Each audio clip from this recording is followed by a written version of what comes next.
Tbilissi, capitale de la Géorgie. Ce petit pays du Caucase où les drapeaux européens flottent partout dans la rue, symbole d'une population qui regarde de plus en plus vers l'ouest. Certains y travaillent même activement. Allez, on va le plier. Et pourtant, fin juin, l'Union européenne lui a refusé le statut de pays candidat à l'adhésion. Vous pensez qu'il manque une étoile sur ce drapeau? Oui, bien sûr qu'elle devrait être là. L'invasion russe en Ukraine nous montre que nous sommes aussi en danger. S'ils parviennent à leur fin, ça ne fera que gonfler leur ego. Et ils voudront poursuivre ce qu'ils ont fait en Ukraine jusqu'en Géorgie. Adhérer à l'Union européenne pour, entre autres, se prémunir contre son voisin, la Russie. C'est l'un des messages portés par cette association, fer de lance d'un mouvement qui a réuni plus de 100 000 personnes dans la rue fin juin. Il y avait tellement de monde. Ça n'était pas arrivé depuis la fin des années 80, quand les Géorgiens réclamaient leur indépendance. 30 ans après l'indépendance, les habitants de cette ancienne république de l'URSS se tournent vers l'Europe. La Géorgie a vécu sous plusieurs empires, mais nous avons survécu. Et où sont ces empires aujourd'hui?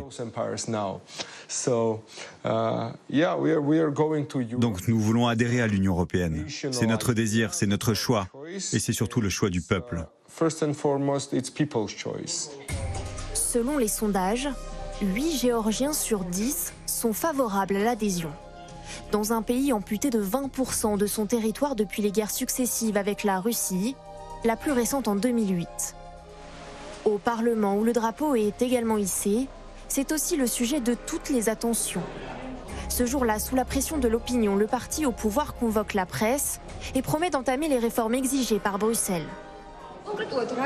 Que faites-vous concrètement pour avancer sur ces conditions? Nous avons un plan concret pour y répondre. Voilà pour le discours officiel du parti au pouvoir. Mais à l'étage supérieur, la principale force d'opposition pro-européenne dénonce un double discours.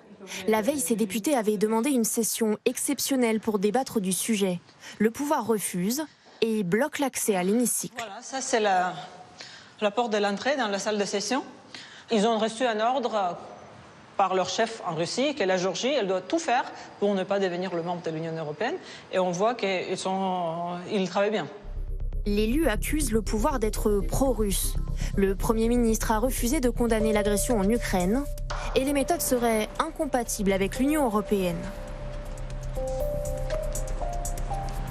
Nous, on a emprisonné le troisième président, on écoute tout le monde de la manière KGB, on tue les journalistes, on laisse pas la liberté d'expression et on insulte nos amis à l'Union européenne et aux États-Unis. On dit, mais on est surprise, pourquoi on ne nous accepte pas? C'est bizarre quand même. Voilà, ça c'est le cynisme de ce genre-là, elle n'a pas de limite. D'autres partis politiques affichent plus ouvertement leur hostilité à l'Europe. Cette chaîne de télévision liée à l'extrême droite ne croit pas aux sondages. La majorité de la population n'aspire pas à cet avenir européen. Ils vont sortir dans la rue pour le dire.